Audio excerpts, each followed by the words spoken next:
Mitos atau fakta, benar nggak sih dok untuk rabies itu hanya ditularkan oleh anjing saja? Mitos atau fakta? Mitos apa fakta ya? Mitos.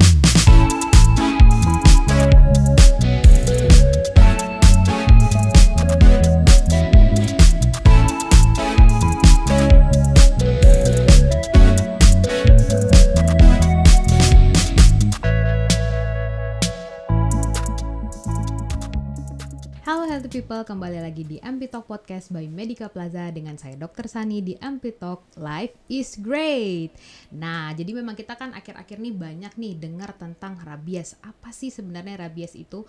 Nah, kalau dari yang saya tahu sih rabies itu sebenarnya merupakan salah satu penyakit yang menular melalui darah dan dia menyerang susunan saraf pusat. Biasanya sih menularnya itu dari gigitan hewan ataupun jilatan hewan seperti itu, dan nantinya akan bisa menular dari hewan ataupun ke manusia seperti itu. Hari ini kita akan ngebahas tuntas tentang rabies dengan Dr. Ruben Salamat. Yang biasa kita sapa dengan Dr. Ruben. Nah, Dr. Ruben ini merupakan dokter spesialis penyakit dalam yang praktek di Medica Plaza saat ini. Halo dok, gimana kabarnya hari ini? Kabar baik dok. Iya, jadi dok, beberapa waktu lalu kan kita memang sering nih ngelihat lagi heboh tentang rabies nih, dan ada anak yang sampai tergigit oleh hewan dan kemudian dia terkena rabies sehingga menyebabkan meninggal seperti itu. Sebenarnya apa sih dok rabies itu? Penyakit rabies adalah suatu penyakit yang menyerang sistem saraf pusat. Penyakit ini ditularkan dari hewan ke manusia. Oh, berarti rabies ini merupakan penyakit yang menular dari hewan ke manusia ya dok ya? Ya. Tapi kalau misalnya untuk hewan utama yang menyebarkan rabies ini tuh atau menularkan rabies itu hewan apa ya dok? Ya, hewan yang paling sering menyebarkan rabies ya adalah anjing ya. Selain itu juga bisa kucing atau kelelawar. Oh, okay. Jadi paling sering kasus-kasus rabies itu memang setelah digigit anjing ya. Oke, tapi kalau misalnya penularan sendiri dari hewan ke hewan itu memungkinkan nggak ya dok? Ya memang. Kenapa dia bisa menular? Misalnya kita ada peliharaan kita kok udah dikurung tiba-tiba terkena rabies ya. Ada penyebabnya, misalnya dia kedatangan hewan lain, hewan liar yang berinteraksi dengan peliharaan kita akan bisa tertular rabies. Oh begitu, memang berarti hewannya itu ada di sekitar kita ya, seperti anjing, kucing yang gampang banget. Tapi kalau dari hewan ke manusianya nih dok, kira-kira penularannya paling sering terjadi tuh karena gimana dok caranya? Penularan paling sering ada di gigitan ya. Karena memang untuk hewan-hewan yang terinfeksi rabies ini kan susunan saraf pusatnya rusak. Jadi dia cenderung bersifat agresif dan mereka akan melakukan tindakan-tindakan seperti menggigit manusia, dan manusia itu akan tertular virusnya. Kalau misalnya dijilat dok? Dijilat juga bisa, tapi dengan syarat kita ada luka terbuka. Oke, berarti kalau misalnya nggak ada luka, dijilat aja sebenarnya nggak masalah ya? Sebenarnya aman, tapi kan mungkin kita nggak tahu ya kegores benda apa. Iya, benar. Tapi kalau misalnya ada manusia yang terinfeksi rabies nih, kita bisa nggak ya dok menularin ke manusia yang lain nih kira-kira? Ya, untuk sampai sekarang sih belum ada data ya manusia menularkan manusia, karena biasanya sudah cenderung fatal ya, terjadi kematian pada pasien-pasien rabies yang sudah tahap lanjut. Kayaknya nggak mungkin juga ya dok, soalnya kalau manusia nggak mungkin jilat-jilatan sama manusia kali ya dok ya. Tapi kalau misalnya kita lihat-lihat kayak gini berarti memang bahaya banget ya dok, memang benar-benar kita harus hati-hati banget. Emangnya sebenarnya kalau yang bikin virus ini sampai sangat mematikan dan banyak kasus kematian itu gimana sih dok? Nah, memang kalau misalnya sudah terinfeksi kemudian langsung parah, itu kan biasanya ya akan tidak ada keterlambatan ya. Namun pada kasus rabies ini kan kita bisa lihat inkubasinya kadang ada yang 2 minggu, 3 minggu. Baru nanti terlihat tahap-tahap yang ke arah agitasinya. Jadi di situ terjadi keterlambatan. Kalau misalnya kita udah terinfeksi nih, berarti virusnya akan nyebar gitu ya dok ya ke seluruh sampai ke susunan saraf pusat kita nih. Kalau misalnya virusnya ini dia akan mempengaruhinya nanti keluhannya selain agitasi ada lagi nggak dok? Maksudnya mempengaruhi sistem saraf manusianya dan atau hewannya yang terinfeksi yang bisa kita lihat gejalanya kira-kira gimana? Ya. Kalau hewan-hewan yang terinfeksi kita lihat ya paling sering hewan itu yang paling terkenal takut air ya. Takut air jadi cenderung kalau diberi minum dia akan menolak, takut. Dan dia lebih sering mengamuk ya, menggigit karena dia merasa terancam. Itu selain itu juga kita bisa lihat dari air liurnya ya menetes. Jadi itu karena disebabkan oleh virus-virus yang menyerang sistem dari air liurnya itu juga. Kalau misalnya dari manusianya tapi gejalanya juga sama dok, maksudnya kita juga berliur kah, jadi susah minum juga gitu ya. Kalau ke otak sendiri ada masalah nggak ya dok kira-kira? Ya, karena memang kenapa bisa berliur, itu karena virus itu menyerang persarapan-persarapan yang mempersarafi kelenjar liur. Jadi kelenjar liurnya hiperaktif, jadi sering menetes, keluar liur seperti ya, makanya dibilang penyakit anjing gila ya seperti itu. Kemudian agitasi bisa sampai kejang karena sistem saraf pusatnya terdapat ya kerusakan di sana akibat virus rabies tersebut. Oke, berarti ada mungkin peradangan gitu ya dok ya di otaknya ya. Iya. Tapi kalau dari pertama kita tergigit atau terinfeksi itu apakah langsung seperti itu atau pelan-pelan dulu atau gimana dok? Kalau yang saat kan ada stadium-stadiumnya, stadium awal, stadium lokal ya biasanya pada luka yang tergigit biasanya nanti akan terasa nyeri, kemudian kesemutan, kebas karena persarapan di sana yang diserang. Lama-lama nanti naik ke atas ke susunan saraf pusat, kemudian baru terjadi kejang dan lain-lain. Oh gitu, berarti bisa juga disebabkan karena penanganannya kurang cepat gitu, jadi makin lama bisa makin parah ya dok, nggak langsung yang otomatis kita digigit langsung parah nih gitu, nggak gitu ya dok ya. Ada tahap-tahap di mana kelihatannya pasien tuh sehat selama beberapa minggu, baru kemudian tiba-tiba kok datangnya sudah dengan keluhan-keluhan agitasi, kejang. Oke, berarti memang untuk penanganannya sendiri kita memang harus cepat nih dok ya. Tapi kalau misalnya kita udah terkena nih gigitan nih, tindakan yang pertama harus kita lakukan sebenarnya gimana sih dok? Nah sampai sekarang ya itu yang harus kita ingat ya. Untuk pengobatan rabies yang sudah tahap lanjut sampai sekarang belum ada, hanya suportif. Makanya pada yang utama dilakukan adalah pencegahan. Pencegahan jangan sampai virus rabiesnya itu menyebar. Jadi tahap awal ya kita bisa pada luka kita bersihkan dengan air 15 menit dengan air mengalir.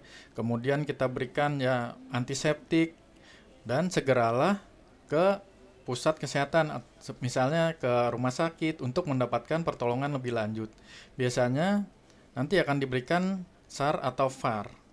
Kalau misalnya untuk pengobatannya berarti memang benar-benar kita begitu kegigit harus langsung lapor ya dok ya? Iya. Lapor dulu, kita siram dulu, kita bersihkan sendiri dulu ya. Betul. Tapi setelah itu kita tetap harus ke rumah sakit buat mendapatkan VAR dan SAR ini sebenarnya gimana ya dok? Itu apa sih dok sebenarnya? Jadi ada dua jenis yang utama ya pengobatan utama. SAR itu serum anti rabies. Kemudian VAR itu vaksin anti rabies. Nah, SAR ini disuntikan bersamaan dengan VAR pada luka-luka yang berat ya, misalnya gigitan. Kemudian pada SAR ini merupakan imunoglobulin ya. Jadi anti dari rabies itu. Sedangkan VAR ini adalah vaksin. Jadi bedanya SAR ini akan bekerja cepat pada saat itu, kemudian vaksin ini akan ada kerjanya kelihatannya pada beberapa waktu berikutnya. Jadi dua pengobatan yang bekerja pada waktu yang berbeda diberikan untuk mencegah si virusnya itu menyebar. Berarti nanti untuk VAR dan SAR ini emang harus segera kita berikan di Vaskes gitu ya, nanti akan diberikan ke kita di Vaskes. Tapi kalau misalnya untuk vaksinasinya sendiri itu kan berarti tadi dokter bilang bisa buat mencegah nih. Apa kita boleh divaksin aja tanpa ada gigitan atau gimana dok? Ya, boleh pada misalnya pekerja-pekerja yang bekerja pada lingkungan yang banyak terdapat kasus rabies, misalnya kasus yang tadi ya di NTT ya, Misalnya petugas-petugas kesehatan atau petugas lingkungan yang berhubungan dengan penanganan rabies atau berhubungan dengan hewan-hewan seperti anjing, kucing, kelelawar, ya disarankan diberikan vaksinasi rabies untuk mencegah. Yang divaksin cuma manusianya aja dok atau hewannya juga? Ya, dua-duanya. Oh. Hewannya juga untuk mencegah penyebaran lebih lanjut ke daerah lain, ya petugas-petugasnya juga divaksin.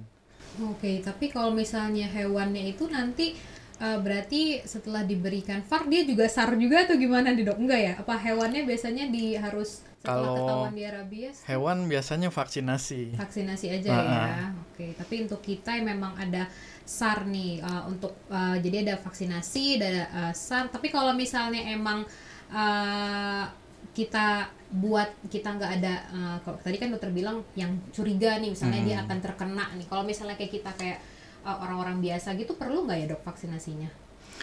Pada daerah endemis, iya. Oh, berarti memang untuk vaksinasi rabies ini memang perlu dan penting banget ya dok ya. Nah, kalau misalnya saya nih kebetulan nih dok baru aja semalam kegigit sama kucing saya karena lagi berantem. Iya, saya misahin nih. Nah, cuman kalau dari tadi yang dokter bilang kan gejala-gejalanya pada hewan pun, misalnya kayak ada mereka yang agitasi, terus ada yang berliur. Kucing saya sih kebetulan nggak kayak gitu. Nah, cuman kucing saya ini belum divaksin nih dok. Nah, dan saya kan kejadiannya baru semalam lah kira-kira mungkin 6 jam yang lalu. Itu saya sendiri perlu divaksinasi atau enggak ya dok? Ya, sesuai pedoman Kemenkes, ngelihat dari lukanya dulu. Lukanya bagaimana? Kalau untuk lukanya sendiri sih lumayan ya dok, satu tangan ini nih penuh luka nih jadi pakai perban nih. Ya. Jadi kayak ada yang digigit, ada yang dicakar juga gitu. Jadi masuk yang lumayan ya, derajatnya yang berat ya. Karena kayak saya jadi makin takut karena dari tadi dengerin dokter Ruben ngomong gitu, kok tangan saya jadi kebas juga gitu, makin lama kayak makin naik gitu dok. Kalau pada kasus ini ya segera diberikan SAR dan VAR. Kemudian ya kita lihat nih kucingnya diobservasi ya, dikurung dulu di rumah. Observasi selama paling enggak 14 hari. Kalau kucing itu tidak kenapa-napa, sehat-sehat, bugar, ya VAR-nya tidak lanjutkan lagi. Tapi kalau misalnya mati, dilanjutkan lagi VAR untuk yang tahap berikutnya. Oh, berarti VAR sama SAR tuh nggak cuma sekali doang ya dok ya? Ya, kalau SAR hanya sekali, VAR-nya bisa sampai 3 kali. Oke. Berarti memang harus ada ngikutin tahap-tahapnya dulu, kita lihat juga dulu ya. Memang sih kalau misalnya kita udah dari tadi ngebahas nih tentang rabies nih sebenarnya penyakit yang bisa dicegah ya, tapi memang harus penanganannya tepat dari awal ya dok ya. Betul. Oke, jadi kalau saya simpulin sih memang rabies ini adalah penyakit yang menular dari hewan, cuman bukan berarti kita juga harus takut dijilat atau apa gitu pas itu tular enggak ya, harus ada luka terbuka ya kata kuncinya ya. Jadi luka terbuka atau gigitan dengan hewan yang terduga rabies atau tidak pernah vaksinasi, terus dia bisa menyerang saraf pusat kita dan bisa menyebabkan kelainan di otak segala macam gitu ya dok ya. Berarti ini pulang kerja saya benar-benar harus langsung vaksin dulu nih ya dok ya. Nah kalau misalnya untuk penanganan itu saya kan kemarin baru cuma bersihin aja nih dengan air mengalir sama kasih betadine gitu, saya kasih salep antibiotik juga gitu dok. Kalau selanjutnya nih saya harus pergi kemana kah atau harus ada gimana ya dok baiknya? Ya, kita tahap berikutnya adalah mencari VAR dan SAR. Dari ini kan kita di Jakarta ya dok ya. Iya. Di Jakarta itu ada 2 tempat yang disarankan, yaitu yang pertama Rumah Sakit Sulianti Saroso. Oh, RSPI Sulianti Saroso berarti ya dok ya. Kalau kemudian juga bisa ke Rumah Sakit RSUD Tarakan. Oh, oke. Berarti memang mereka sekarang rumah sakit yang ditunjuk ya dok ya buat untuk vaksin rabies. Karena memang lagi rame-ramenya rabies ini ya. Berarti kita memang kalau misalnya memang udah curiga ada kemungkinan rabies, setelah kita tanganin di rumah langsung pergi ke rumah sakit kedua itu ya dok. Betul. Ya untuk ditanganin. Dan berarti kalau hewannya sendiri tuh kalau misalnya ternyata nggak bisa kita pantau gimana dok? Apa tetap di VAR aja sama SAR? Iya, kalau misalnya hewannya hilang gitu ya. Siapa tahu misalnya kayak digigit anjing liar gitu kan, berarti kita tetap VAR sama SAR aja ya. VAR dan SAR. Ya itu yang pertama. Oke, baik. Nah, kalau healthy people nih, kita kan udah dari tadi ngebahas tentang rabies nih, udah mendengar penjelasan dari Dokter Ruben ya. Untuk penjelasannya udah cukup baik banget nih, terima kasih Dokter Ruben. Kita udah banyak mengerti kalau misalnya rabies itu merupakan suatu penyakit yang menular dari gigitan anjing ataupun jilatan, tapi yang dari luka terbuka ya nih ya teman-teman. Nah, kemudian kalau misalnya penularannya ini akan menyerang susunan saraf pusat nih, makanya kita harus hati-hati dan memberikan penanganan yang tepat.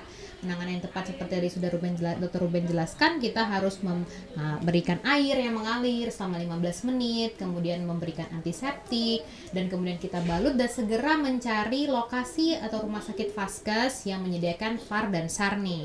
Kalau untuk Jakarta sendiri dari Dinkes Kesehatan yang menyediakan saat ini baru RSUD Tarakan sama RSPI Sulianti Saroso. Nah, seperti itu. Jadi yang penting begitu kita kena ada gigitan harus segera lapor ya healthy people untuk penanganan yang tepat. Jadi yang penting cepat dan tepat. Jadi nggak perlu takut nih kalau misalnya punya peliharaan hewan. Yang penting kita juga udah tahu penanganannya seperti apa gitu.